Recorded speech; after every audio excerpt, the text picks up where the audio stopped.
Hello everyone, आज हम बात करेंगे इंसर्ट टैब में टेक्स्ट ग्रुप के बारे में। टेक्स्ट ग्रुप में कुछ डिफरेंट ऑप्शंस हैं, उन्हें हम कैसे अपने प्रेजेंटेशन में यूज़ कर सकते हैं। सबसे पहले हम देखते हैं टेक्स्ट ग्रुप में अपने टेक्स्ट बॉक्स हैं, header and footer, word art, date and time, slide number and object insertion. सबसे पहले हम देखते हैं अपना टेक्स्ट बॉक्स का ऑप्शन कि हम इसे कैसे यूज़ कर सकते हैं। टेक्स्ट बॉक्स हमने लिया, अगर हमें किसी भी जगह पर कुछ इंसर्ट करना है तो हम उस जगह पर अपने कर्सर को लेकर जाएंगे। सबसे पहले टेक्स्ट बॉक्स को सेलेक्ट करना है। सबसे पहले हमें यहाँ से टेक्स्ट बॉक्स को सेलेक्ट करना है और उसे लेकर जहाँ पर भी हमें टेक्स्ट बॉक्स ऐड करना है उस जगह पर जाना है और उसमें जो भी हम टाइप करना चाहें वो वहाँ पर लिख सकते हैं।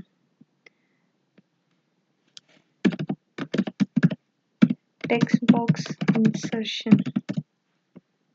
फिर जैसे हमने देखा था कि हम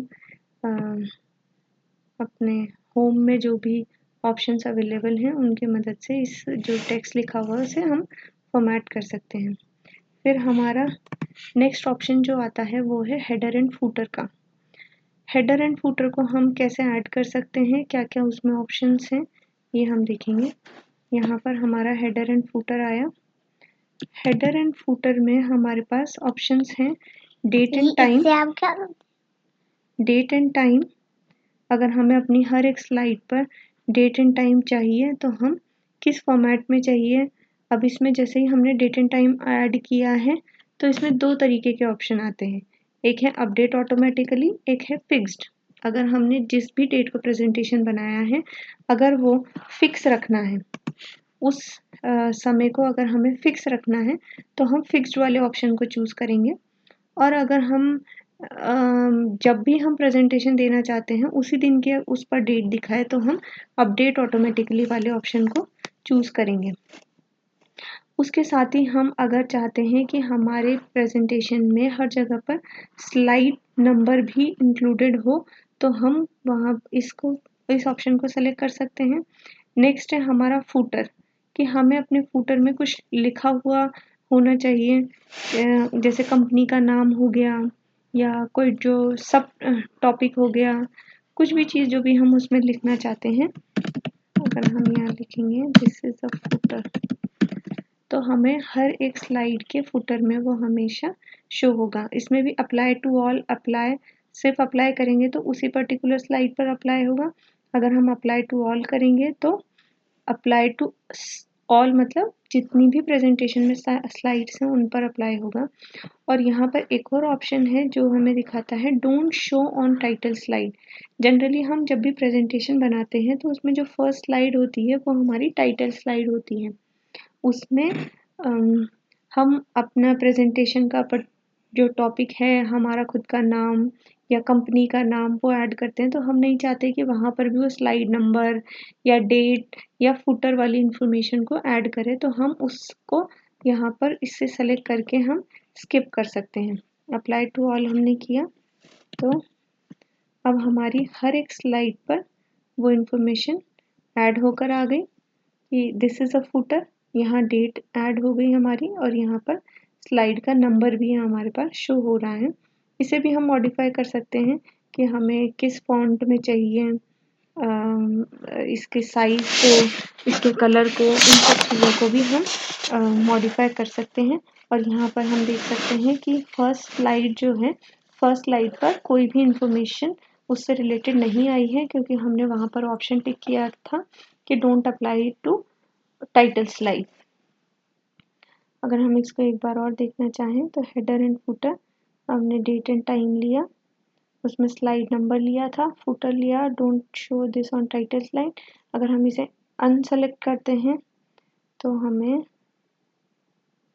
अप्लाई टू ऑल किया तो हमारा इस स्लाइड पर भी वो इंफॉर्मेशन हमें दिखाई दे रही है क्योंकि हमने उसे सेलेक्ट नहीं किया था। नेक्स्ट इज हमारा वर्ड आर्ट। वर्ड आर्ट वाले ऑप्शन में जब हम जाते हैं तो हम किसी पर्टिकुलर स्टाइल में अगर कुछ लिखना चाहते हैं, कोई टेक्स्ट, तो हम उसको चूज़ कर सकते हैं और फिर जब भी हम इसके अंदर लिखेंगे तो वो उस पर्टिकुलर स्टाइल में आएगा और उसको जैसे योर टेक्स्ट हियर हमने अगर यहाँ लिखा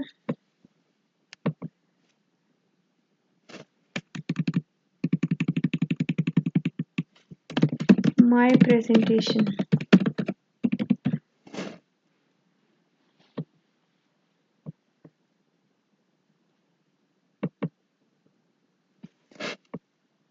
हम इस टेक्स्ट बॉक्स को अभी नहीं रखना चाहते हैं। माय प्रेजेंटेशन, यहाँ ये एक ही लाइन में आए तो हमने इसे थोड़ा सा बड़ा कर दिया। अब जब ये हमने चूज़ कर लिया उसके बाद भी हमारे पास बहुत सारे डिफरेंट फॉर्मेटिंग के ऑप्शंस यहाँ पर अवेलेबल होते हैं कि अगर हमें कलर चेंज करना है, ये आउटर बॉर्डर का कलर है, वर्ड्स का कलर नहीं है।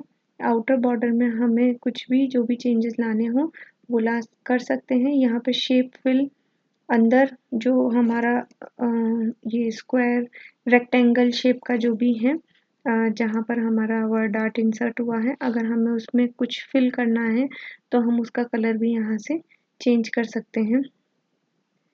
ये वर्ड जो वर्ड्स लिखे हुए हैं उनकी कैसे स्टाइलिंग होनी चाहिए, उसमें सॉलिड फिलिंग हो या उसका कलर कोई दूसरा चेंज करना हो या उसमें शैडो आनी चाहिए, तो हम ये सारे ऑप्शन यहाँ से चेंज कर सकते हैं। अगर हमें कोई शेप्स और ऐड करनी हो तो वो भी ऐड कर सकते हैं। टेक्स्ट फिल का हमारा कौन सा कलर होना चाहिए वो हम यहाँ से सेलेक्ट कर सकते हैं। ब्रिंग फॉरवर्ड, सेंड बैकवर्ड, यह ऑप्शन हम पहले ही देख चुके हैं। इसकी हमें हाइट और विड्थ ये ऑटोमेटिक हैं। अगर जैसे मैं यहाँ चेंज करती हूँ तो इसमें चेंजेस दिखाई देंगे कि विड्थ इसकी हमने बढ़ाई है। वैसे हम यहाँ से भी अगर कोई फिक्स विड्थ लेनी हो तो हम इस ऑप्शन से यहाँ पर उस विड्थ को सेट कर सकते हैं कि हमें यहाँ डायरेक्ट हम विड्थ को यहाँ से बढ़ा सकते हैं, कम कर सकते हैं। फिर हमारे ऑप्शन आते हैं, वर्ड आर्ट हमने कर लिया। Date and time, date and time में जो हेडर एंड फुटर वाली इंफॉर्मेशन थी वही सारी चीज़ें हैं कि हम यहाँ से डेट एंड टाइम, दो ही ऑप्शन है, अपडेट ऑटोमेटिकली का और एक फिक्स्ड का। फिर स्लाइड नंबर वाला ऑप्शन भी हम देख चुके हैं पहले ही हेडर एंड फुटर में कि अगर हमें अपनी स्लाइड्स पर स्लाइड नंबर ऐड करना है तो हम वहाँ पर स्लाइड नंबर भी ले सकते हैं। नेक्स्ट हमारा है ऑप्शन ऑब्जेक्ट। अगर हमें अपनी स्लाइड पर, हम नेक्स्ट स्लाइड पर जाते हैं, हमें अपनी स्लाइड पर कोई ऑब्जेक्ट ऐड करना है। अब इसमें दो ऑप्शन आते हैं, एक क्रिएट न्यू, एक क्रिएट फ्रॉम फाइल। अगर हम क्रिएट न्यू करते हैं तो एक ब्लैंक ऑब्जेक्ट क्रिएट हो जाता है, और अगर क्रिएट फ्रॉम फाइल यानी कि पहले से ही हमारे पास कोई एग्जिस्टिंग ऑब्जेक्ट है और उसको हम अपने पावर पॉइंट प्रेजेंटेशन में शो करना चाहते हैं। जैसे अगर हम यहाँ देखते हैं एक्सेल, ये इजी ऑप्शन है दिखाने के लिए, समझने के लिए, तो हम इसको ऐड करते हैं ओके। तो जब ये ऐड होगा तो हमारे पास एक ब्लैंक फाइल क्रिएट होकर आई। ये ब्लैंक है क्योंकि हमने वहाँ पर ऑप्शन चूज़ किया था क्रिएट न्यू वाला, इसलिए हमारे पास वो ब्लैंक फाइल क्रिएट होकर आ गई। अब हम दूसरा ऑप्शन देखते हैं। यहाँ हम अगली स्लाइड पर गए, हमने ऑब्जेक्ट चूज़ किया और इस बार हम